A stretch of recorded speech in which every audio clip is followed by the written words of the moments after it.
Thank you Amit. सबसे पहले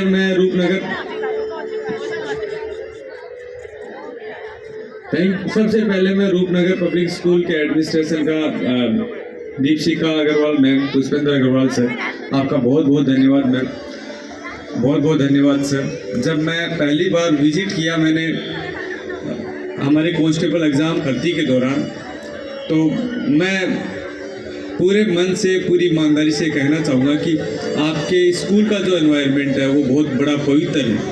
तो मेरी बड़ी खुद की इच्छा हुई कि मैं आपके स्कूल में आऊँ और मैं संवाद करूँ।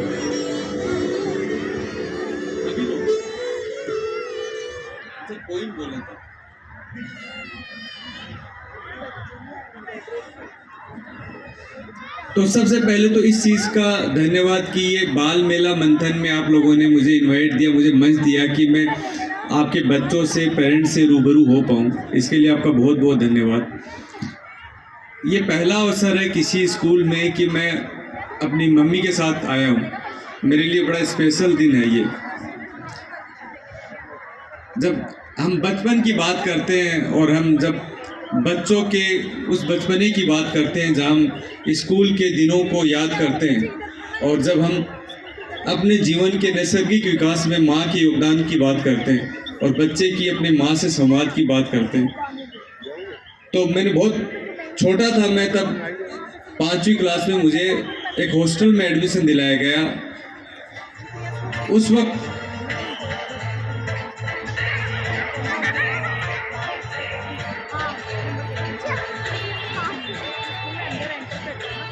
तब हमारे, क्योंकि मेरे पापा फौज में थे, तब हम लोग अंतर्देशीय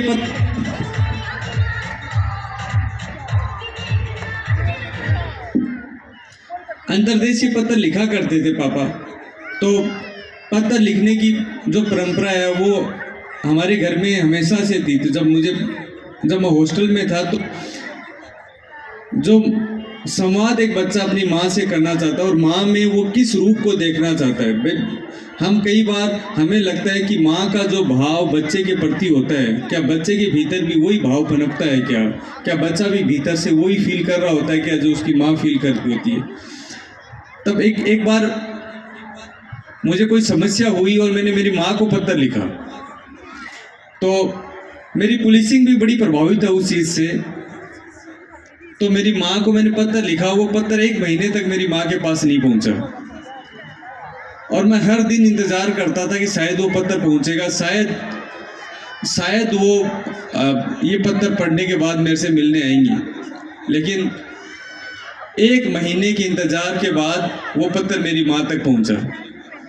तो मुझे उससे एक तो ये सीख मिली कि सरकारी सिस्टम में जो सर्विस डिलीवरी है, जो एक आम नागरिक हमसे अपेक्षा करता है कि हम अपनी डिलीवरी सिस्टम को बहुत मजबूत करें, क्योंकि छोटी छोटी सर्विस, जैसे ये एक अंतर्देशीय पत्र था जिसमें अपनी माँ से मैं अपनी बात कहना चाहता था। मैं चाहता था कि वो मेरी समस्या जाने, मुझसे मिलने आए हॉस्टल। वो 1 महीने बाद मेरी माँ को मेरी समस्या पता चली।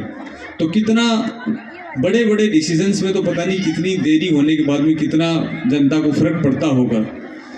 तो मैं कोशिश करता हूँ कि पुलिस के लेवल पे हम जितने डिसीजन, जितनी जनता की सहूलियत के हिसाब से जितनी तेज़ी से ले पाएँ, जनता को सर्विस डिलीवरी जितनी जल्दी कर पाएँ, वो बेहतर है। उसी क्रम में जब मैं हॉस्टल में था, उसी वक्त मैंने बहुत लिखा उस 1 महीने में।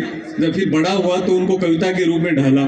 वही कविता मैं आपके सामने पहली बार मैं इस कविता का सार्वजनिक मंच पर पठन कर रहा हूँ कि वो कविता का विषय था कि माँ क्या मेरी याद सताती है तुमको। वो बच्चा है जो अपनी माँ से सवाल करता है, उसको लगता है कि क्या मैं ही ये हॉस्टल लाइफ में रो रहा हूँ क्या मेरी माँ भी रोती होगी क्या?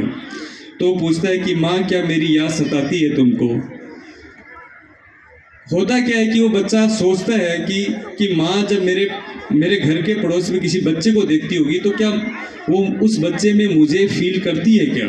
उस बच्चे में क्या मैं दिखाई पड़ता हूँ क्या मेरी माँ को? तो वो बच्चा अपनी माँ से सवाल करता है कि जब तुम किसी मासूम के मिट्टी से लिपटे बदन को देखती हो जब तुम किसी मासूम के मिट्टी से लिपटे बदन को देखती हो तो क्या तुम ठहर जाती हो? उसके माथे पर लगी चोट देखकर क्या तुम सर पर दौड़ पड़ती हो? और फिर मुझे ना पाकर क्या तुम सहम जाती हो? माँ, क्या मेरी याद सताती है तुमको? मेले में उसके खिलौनों की जिद देख। मेरे गांव में मेला भरता था, हनुमान जी का मंदिर है। तो मैं कितनी बार मेरी माँ के साथ उस मेले में गया हूँ। तो वही सवाल वो बच्चा अपनी माँ से करता है कि मेले में उसकी खिलौने की जिद देख। उसकी मतलब वो सोचता है कि माँ इस बार अकेले उस मेले से गुजरी होगी और किसी बच्चे को खिलौने की जिद देखी होगी कि कोई बच्चा अपनी माँ के साथ जिद कर रहा होगा। तो मेले में उसके खिलौनों की जिद देख, क्या तुम मेरी चाहत के सब खिलौने खरीद लेती हो, वो भी बिना मोल भाव के? माँ, जब मेरी याद सताती है तो क्या मेरे टूटे खिलौनों को सीने से लगा कर तुम सिसक पड़ती हो? माँ, क्या मेरी याद सताती है तुमको? हम जब बचपन में जिन स्कूलों में पढ़ा करते थे, तब स्कूल में हर पीरियड के बाद में एक घंटी की आवाज़ सुनाई देती थी। और जब स्कूल का पूरा दिन समाप्त हो जाता था, फिर घंटी की आवाज़ सुनती थी। तो बच्चा फिर अपनी माँ से सवाल करता है कि जब पड़ोस की स्कूल का आखिरी घंटा तुम सुनती हो, जब पड़ोस की स्कूल का आखिरी घंटा सुनती हो तो क्या मेरे इंतज़ार में तुम्हारी आंखें अनायास ही दरवाजे की ओर देखती हैं? फिर वो सवाल करता है कि दिवाली की छुट्टियों में, क्योंकि हर हॉस्टल का बच्चा अपने घर जाता है, तो अपनी माँ से पूछता है कि माँ, तुम हर दिवाली को मेरी छुट्टियों का इंतज़ार करती हो या हर रोज़ मेरी फिक्र में आंसू बहाती हो? बड़ा जायज़ सा सवाल है उस बच्चे का अपनी माँ से कि क्या तुम सिर्फ दिवाली की छुट्टी में इंतज़ार करती हो या हर रोज़ मेरा इंतज़ार करती हो? माँ, तुम हर दिवाली की छुट्टी को मेरा इंतज़ार करती हो या हर रोज़ मेरी फिक्र में आंसू बहाती हो? माँ, क्या मेरी याद सताती है तुमको? और जब बहुत सताती है तो क्या मेरे टूटे खिलौने, पुरानी किताबें, उधड़े बस्ते को लेकर मुझे बुनने का प्रयास करती हो? माँ, क्या मेरे लिखे खत तुम तब तक पढ़ती हो? माँ, क्या तुम मेरे लिखे खत तब तक पढ़ती हो जब तक तुम्हारी आंसू से धुंधले ना पड़ जाएं? माँ, क्या मेरी याद सताती है तुमको? फिर वो अपनी माँ से सवाल करता है, क्या कभी आधी नींद में, जब बच्चा माँ के पास नहीं होता तो जो माँ भीतर से एहसास कर रही होती है, वो बच्चा भी भीतर से वही एहसास कर रहा होता है। उस बच्चे की पीड़ा बड़ी भारी है, जो छोटा बच्चा हॉस्टल में अकेला रह रहा है। जब आधी रात को उसकी नींद टूटती है तो वो ये आशा करता है कि उसकी माँ उसके बगल में कहीं सोई होगी। तो वो नहीं पाता है तो वो सवाल करता है कि माँ, क्या कभी आधी नींद में, कभी बदहवासी में, क्या कभी आधी नींद में, बदहवासी में मैं धुंधला सा नजर आता हूँ तुमको? माँ, क्या मेरी याद सताती है तुमको? वो अपनी माँ से सवाल करता है कि बचपन की तमाम हरकतें जिसमें माँ उससे नाराज हुआ जा करती थी, जब बच्चा शैतानियाँ करता है, कभी कभी घर के सामान तोड़ देता है, कभी खिलौने तोड़ देता है, तो सवाल करता है कि वो टूटे बर्तनों को देख, क्या अब दुलार आता है तुमको? वो टूटे बर्तनों को देख, क्या अब दुलार आता है तुमको?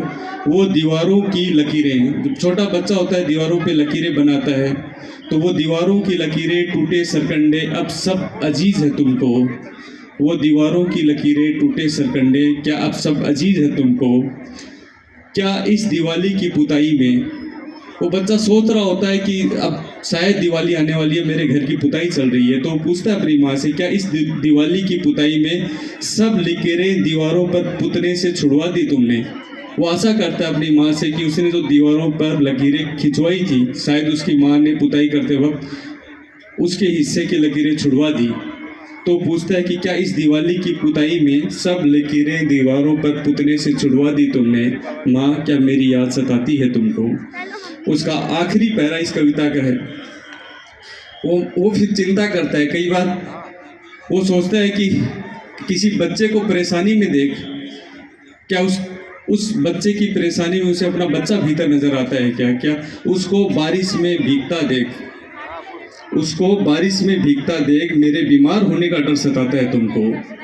उसको बारिश में भीगता देख मेरे बीमार होने का डर सताता है तुमको, क्या मेरी सब शैतानियों पर अब प्यार आता है तुमको, माँ क्या मेरी याद सताती है तुमको। ये एक छोटी सी कविता थी जो बचपन में मैंने तब इस कविता के भावों को लिखा जब मैं अपनी हॉस्टल लाइफ में था, और जब वो पत्र लिखा और मेरी माँ के पास बड़ी देरी से पहुंचा, और जब बहुत इंतज़ार के बाद में मुझे लगा उस भाव को कविता का रूप देना चाहिए, तो उसको उस कविता का रूप दिया। रूपनगर पब्लिक स्कूल के इस मंच पर आपसे सीधा जुड़कर, आपसे संवाद करके, आपके द्वारा जो मंच मिला उसके लिए मैं आपका तहे दिल से आभारी हूँ। और मैं साथ ही बाल दिवस पे ये भी बताना चाहूँगा कि बाल दिवस ना केवल माँओं का दिन है, ना केवल पिताओं का दिन है, बल्कि बच्चों का भी दिन है। और हर माँ बाप को ये समझना चाहिए कि भीतर ही भीतर जो अपने वो बच्चे के लिए फील करते हैं, बच्चा हो सकता है इमोशनली बहुत एक्सप्रेस ना कर पाए, हो सकता है वो अपनी बातें ना बता पाए, लेकिन भीतर ही भीतर वो अपनी माँ, अपने परिवार के लिए वही दर्द, वही प्यार, वही मोह वो फील कर रहा होता है। हर बच्चे के बचपन को हम कितना खूबसूरत बना सकते हैं। जीवन में सबसे खूबसूरत मुझे लगता है तो वो बचपन है। तो ये माँ बाप की भी बड़ी जिम्मेदारी है कि उसके बचपन को बड़ा सहेज कर रखा जाए। तो ये बाल मेला मंथन में जो आपने शुरुआत की मैम, ये एक बड़ा पवित्र शुरुआत, और मुझे लगता है बच्चों के बचपन से महत्वपूर्ण कुछ है नहीं, और उनके हम इसी तरह बचपन को एंजॉय करते रहे, उसको सेलिब्रेट करते रहे। इसी भावना के साथ मैं अपनी बात को समाप्त करता हूँ। जय हिंद, जय भारत। बहुत खूब, एक बार जोर